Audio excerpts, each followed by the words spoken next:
जन्म कुंडली में शनि व केतु का योग महादेव के वैराग्य से परिपूर्ण फक्कड़ स्वरूप को दिखाता है।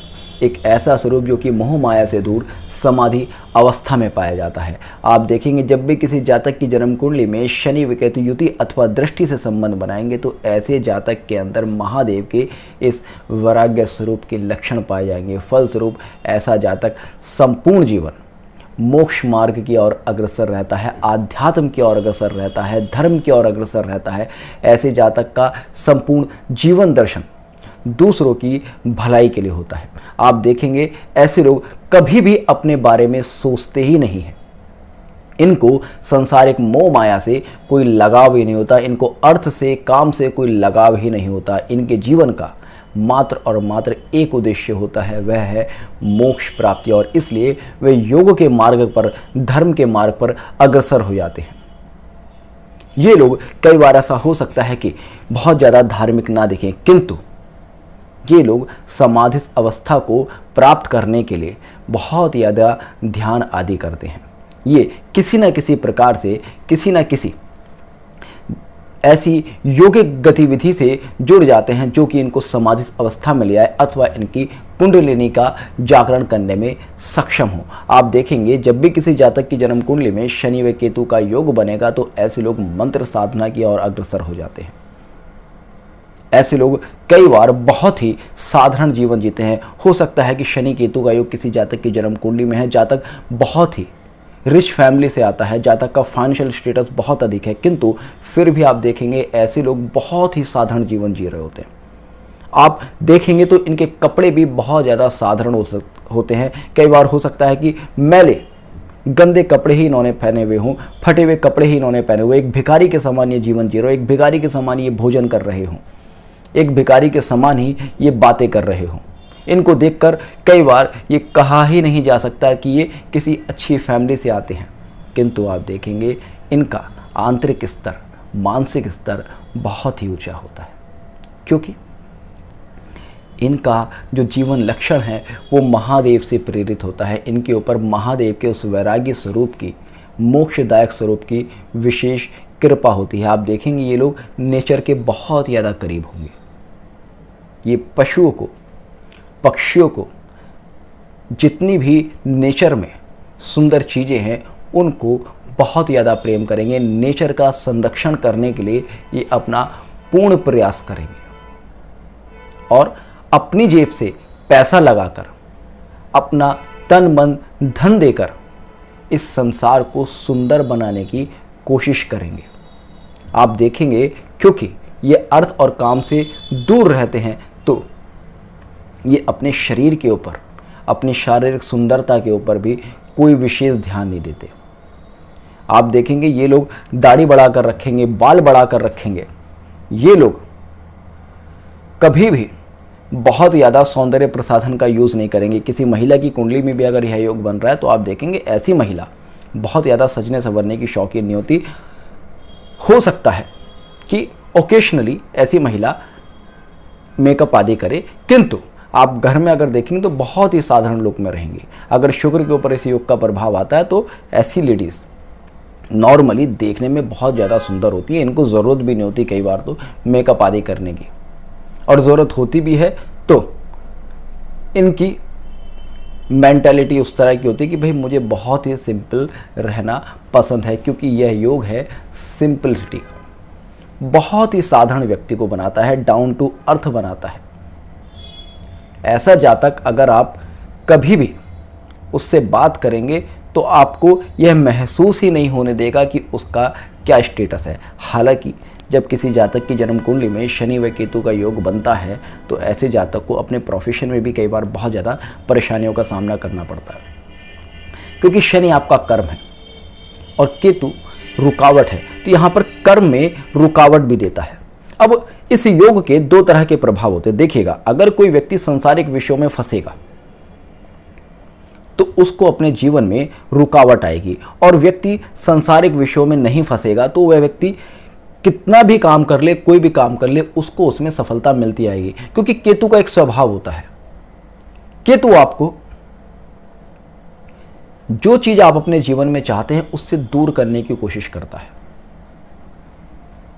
और अगर आप केतु के इस गुण को अपने जीवन में स्वीकार कर लेते हैं तो यही केतु आपको उसी काम में सफलता देनी शुरू कर देगा। क्योंकि यहाँ पर शनि के साथ में केतु का संबंध बन रहा है तो आपको आपके कर्म से विमुख करने की कोशिश करेगा, आपको प्रोफेशनल हाइट देने की बिल्कुल भी केतु योग नहीं बनाने की कोशिश करेगा। अब अगर ऐसे में आप अपने कर्म को सेवा बना ले तो यही केतु आपको सफलता देना शुरू कर देगा, क्योंकि केतु आपको सेवा के माध्यम से ही सफलता देता है। इसलिए आप देखेंगे जब किसी जातक की जन्म कुंडली में शनि केतु का योग बने, अगर ऐसा जातक व्यापार भी सेवा के भाव से करे तो उसको व्यापार में भी सफलता मिलती है। हालांकि यह योग व्यापारियों की कुंडली में अधिकांशतः नहीं देखा जाता, और अगर किसी व्यापारी की कुंडली में यह योग है और वह व्यापारी व्यापार में भी सफल है तो समझ लीजिएगा इस जातक ने अपने कर्म को ही अपनी पूजा बना लिया है। केतु का यह विशेष प्रभाव है, जिस भी ग्रह पर हो उस ग्रह से संबंधित कारक तत्वों को, उसकी क्वालिटीज को आप अपनी सेवा बना लीजिएगा तो केतु आपको सफलता देनी शुरू कर देगा। अब क्योंकि यह योग ही सेवा का है तो आप देखेंगे जो डॉक्टर्स हैं उनकी जन्म कुंडली में शनि केतु का योग आपको बहुत ही स्ट्रांगली मिलेगा।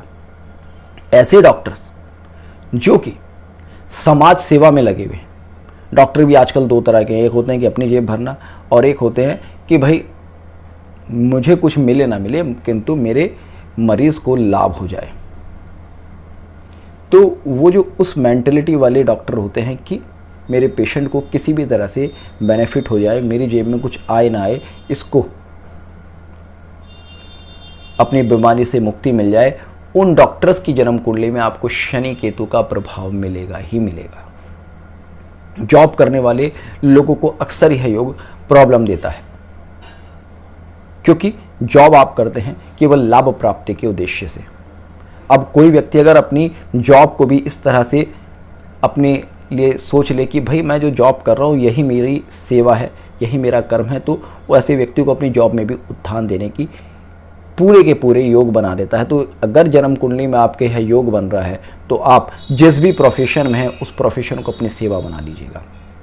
आपको बहुत ही हाई लेवल के बहुत ही अच्छे एस्ट्रोलॉजर्स की कुंडली में शनि के ऊपर केतु का प्रभाव मिलेगा।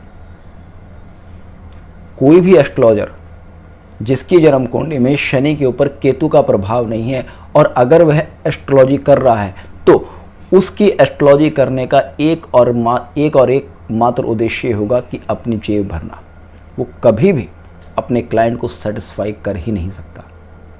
और शनि केतु का योग अगर किसी जातक की जन्म कुंडली में बन रहा है, वो ज्योतिष से संबंधित नहीं है, मान लीजिएगा वो मेडिकल फील्ड से संबंधित नहीं है, तो कहीं ना कहीं ऐसे जातक को यह योग आयुर्वेद और धर्मशास्त्र का ज्ञान देता ही देता है। और अगर आपको इनमें से कोई ज्ञान इस योग ने नहीं दिया है तो निश्चित मान लीजिएगा कि यह योग आपको नकारात्मक फल देगा ही देगा। तो आप कोशिश कीजिएगा, या तो आप ज्योतिष से जुड़िएगा, या अध्यात्म से जुड़िएगा, या धर्म से जुड़िएगा, या योग और साधना से जुड़िएगा, मंत्र साधना से जुड़ जाइएगा, योगासन करना शुरू कर दीजिएगा, मेडिटेशन करना शुरू कर दीजिएगा, कुछ भी आप करना शुरू कीजिएगा, मगर कुछ भी ऐसा कीजिएगा जो कि महादेव के उस वैराग्य स्वरूप का दर्शन कराता है। शनि केतु का अगर योग आपकी कुंडली में बन रहा है और आप बहुत ही क्लीन शेव रहने की कोशिश करें, आप बहुत ही अपने आप को सजा धजा कर रखें, तो यह योग आपको नकारात्मक प्रभाव देना शुरू कर देगा। क्योंकि यह योग आपको क्वालिटी देता ही नहीं है वो, और उस क्वालिटी के ना होते हुए भी अगर आप उस तरह की कोशिश करें तो निश्चित तौर पर केतु का नकारात्मक प्रभाव आपके ऊपर पड़ने लगेगा ही लगेगा।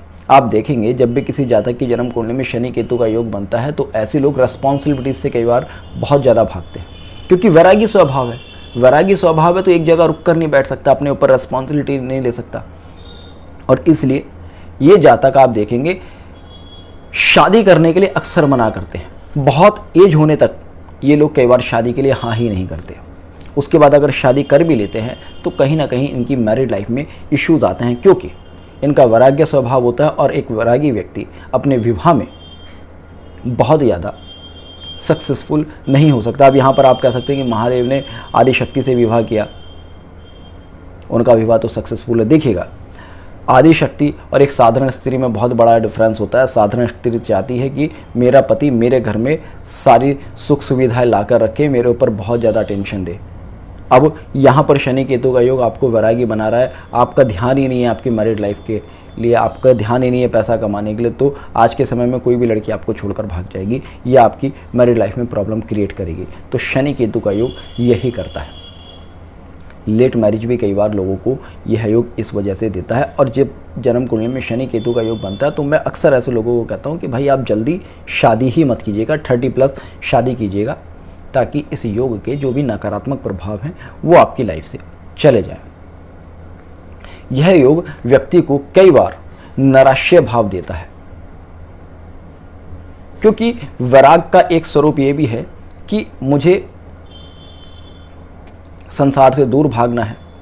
अब संसार से दूर भागना दो चीज़ें हैं। कुछ लोग होता है कि वास्तव में अध्यात्म के प्रति इतना समर्पित हो गए, उनको खुद को जानने की, खुद को पाने की इतनी इच्छा जागने लगी कि वो सब कुछ छोड़कर संसार से दूर हो गए। और दो दूसरे लोग होते हैं जो कि अपने जॉब से परेशान हो गए, अपने काम से परेशान हो गए, अपनी फैमिली से परेशान हो गए, तो उनके मन में संन्यास का विचार आने लगता है। तो क्योंकि यह योग प्रोफेशनल प्रॉब्लम कहीं ना कहीं देता है, तो उसमें बहुत से लोग होता है कि अपने जॉब से, प्रोफेशन से परेशान होकर संन्यास की तरफ भागने लगते हैं, और दूसरे जो वास्तव में अध्यात्म से जुड़ जाते हैं। तो अगर जन्म कुंडली में शनि केतु का योग बहुत ही पॉजिटिव होकर बैठा है तो व्यक्ति वास्तव में अध्यात्म से जुड़कर संन्यास की तरफ भागता है, उस नैराश्य भाव को पॉजिटिव एनर्जी में बदल देता है। अदरवाइज आजीवन ऐसे लोग निराशा से भरे हुए होंगे, ऐसे लोग आजीवन यह कंप्लेन करते हुए पाए जाएंगे कि भाई मुझे अपने जीवन में संतुष्टि नहीं है। और वास्तव में इन लोगों को संतुष्टि होती भी नहीं है, चाहे इनका प्रोफेशनल स्टेटस कुछ भी हो, चाहे ये अपने जीवन में कितनी भी तरक्की कर ले, इनको प्रोफेशनल सेटिस्फैक्शन नहीं होता। और अगर ये आध्यात्म में भी होते हैं ना, तो उनको वहाँ पर भी सेटिस्फैक्शन कई बार नहीं होता, क्योंकि आध्यात्म का सेटिस्फैक्शन ईश्वर का साक्षात्कार है। ये वर्तमान में जीना जानते हैं, किंतु चंद्र की स्थिति भी कई बार इस पर बहुत ज़्यादा महत्वपूर्ण रोल प्ले करती है कि व्यक्ति की मानसिक स्थिति क्या होगी। हालांकि ये देखने में आता है कि ये लोग कहीं ना कहीं सेटिस्फाई नहीं हो पाते हैं। ये लोग कोई भी काम करें उसमें कई बार इनको पूरी तरह से प्रॉफिट नहीं मिल पाता। ये मेहनत बहुत करेंगे, प्रॉफिट कम मिलेगा। हालांकि यह योग सूर्य के प्रभाव में, सूर्य की राशियों के प्रभाव में, गुरु के प्रभाव में, गुरु की राशियों के प्रभाव में व्यक्ति को बहुत अच्छी सक्सेस देता है। अगर कुछ राशियों की, कुछ भावों की और कुछ ग्रहों की बात करें तो उसमें तो यह योग व्यक्ति को आसमान की ऊंचाइयों पर पहुंचा देता है। आप देखेंगे अधिकांशतः कथावाचकों की कुंडली में जो ईमानदारी से कथा कर रहे हैं, उनकी जन्म कुंडली में यह योग मिलेगा। ऐसे लोग जो अपने फील्ड में निस्वार्थ भाव से जन सेवा कर चुके हैं, उनकी जन्म कुंडली में यह योग आपको मिलेगा ही मिलेगा। मैं आपके सामने कुछ जन्म कुंडलियाँ रखता हूँ, कुछ ऐसी जन्म कुंडलियाँ जो कि अपने आप में एक उदाहरण है इस योग का। सबसे पहली जन्म कुंडली है हमारे देश के कथावाचक धीरेन्द्र शास्त्री जी की। इनकी जन्म कुंडली में आप देखेंगे नवम भाव में शनि व केतु का योग है।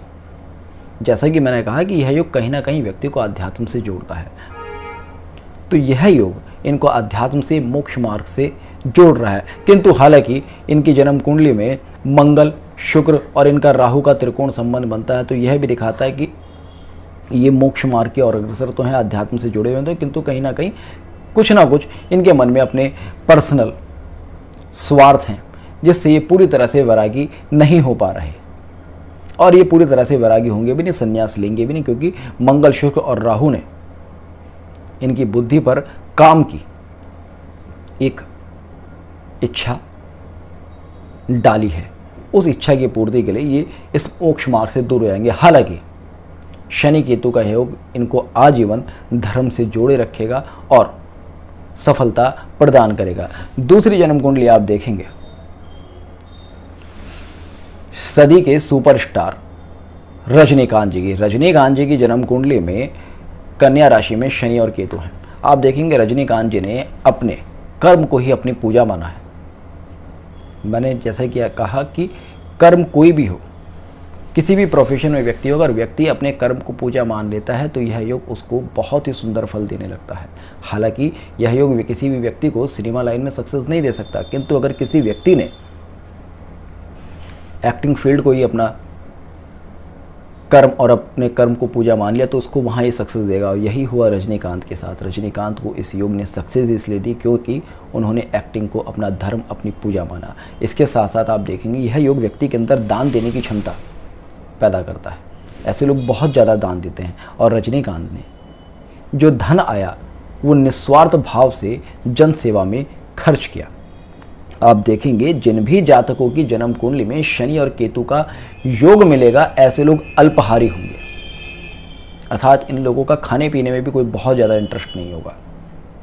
इनके पास बहुत ज़्यादा धन भी अगर आएगा तो वो उस धन को दूसरों को बांट देंगे। ये अपने खाने से पहले दूसरों का पेट भरने की सोचेंगे। और यह रजनीकांत जी के स्वभाव में आप देखेंगे कि वो कितने भी अमीर हैं मगर वो अपना पेट भरने से पहले दूसरे का पेट भरना ज़्यादा पसंद करेंगे। ऐसा व्यक्ति जिसकी जन्म कुंडली में शनि केतु का योग है, ऐसा व्यक्ति अपने जीवन में उपवास भी बहुत रखता है। हालांकि रजनीकांत जी का प्रोफेशन कुछ इस तरह का है कि वो, मैं ये तो नहीं कह सकता वो बहुत ज़्यादा उपवास रखते होंगे, किंतु कहीं ना कहीं ये लोग उपवास रखते हैं और भंडारे आदि भी करते रहते हैं, लंगर आदि चलाते रहते हैं। आप देखेंगे स्वामी विवेकानंद जी किसी भी परिचय के मोहताज नहीं हैं। उनका जीवन सभी को पता है। इनकी जन्म कुंडली में आप देखेंगे शनि के त्रिकोण में केतु बैठे हैं। शनि और केतु का यह योग उनको आध्यात्म की सुप्रीम ऊंचाइयों पर ले आता है। और क्योंकि इनका चंद्र, जैसे कि मैंने कहा कि चंद्र की स्थिति भी देखना अनिवार्य है। चंद्र इनको इस योग में मन मोक्ष योग बनाकर आध्यात्म और मोक्ष का, ज्ञान का युग पुरुष बना देते हैं। आप देखेंगे जन्म कुंडली महेंद्र सिंह धोनी की। महेंद्र सिंह धोनी की जन्म कुंडली में शनि कन्या राशि में बैठे हैं और इसके त्रिकोण में ही केतु बैठे हैं। महेंद्र सिंह धोनी ने अपने प्रोफेशन को पूजा की तरह माना और इसी वजह से महेंद्र सिंह धोनी भारत के सबसे सफल कप्तानों में है। देखिएगा जिस लेवल पर महेंद्र सिंह धोनी है उस लेवल पर पहुंचने के लिए आपको टैलेंट के साथ साथ अपने कर्म को ही अपनी पूजा मानना पड़ता है। जिस मानसिक संतुलन के साथ महेंद्र सिंह धोनी मैदान पर उतरते हैं वो अपने आप में लाजवाब होता है। और यह मानसिक संतुलन देने वाला योग ही है शनि और केतु का योग। तो जब भी किसी जातक की जन्म कुंडली में शनि और केतु का योग बनता है तो ऐसा जातक एक वैरागी की तरह अपने कर्म को अपनी पूजा मान अपने जीवन में सक्सेस प्राप्त करता है। क्योंकि यह योग भगवान शिव के लक्षण जातक के अंदर देता है। भगवान शिव कहने को वैरागी हैं, फक्कड़ हैं, किंतु तीनों लोक की समस्त संपत्ति भगवान शिव के अधीन है। समस्त संपत्ति के स्वामी होने के बाद भी वो एक वैरागी जीवन जीते हैं। क्यों? क्योंकि उन्होंने अपने कर्म को ही अपनी पूजा माना है। उन्होंने मोक्ष मार्ग को ही, समाधि के मार्ग को ही अपना जीवन माना है। वो इस सांसारिक माया से दूर रहे, जो वास्तविकता है उसमें रहते हैं। और यही उस व्यक्ति के साथ होता है जिस व्यक्ति की जन्म कुंडली में शनि व केतु का योग है। विभिन्न राशियों में इस योग के अलग अलग फल होते हैं। कुछ राशियों में यह योग व्यक्ति को बहुत ज़्यादा समृद्धि प्रदान करता है और कुछ राशियों में यह योग व्यक्ति को नकारात्मक फल देता है। कुछ भावों में यह योग बहुत ही सुंदर फल देता है और कुछ भावों में यह योग व्यक्ति के जीवन में बहुत ज़्यादा चैलेंजेस पैदा करता है। कुछ ग्रहों के साथ इस योग की शक्ति बहुत ज़्यादा बढ़ जाती है और कुछ ग्रहों के साथ इस योग की शक्ति बहुत ज़्यादा घट जाती है। अपनी आने वाली वीडियो में हम इन तीनों टॉपिक को कवर करेंगे, तो जुड़ रहेगा एस्ट्रो सूत्र के साथ। मिलते हैं नेक्स्ट वीडियो में, तब तक के लिए जय हिंद, जय भारत।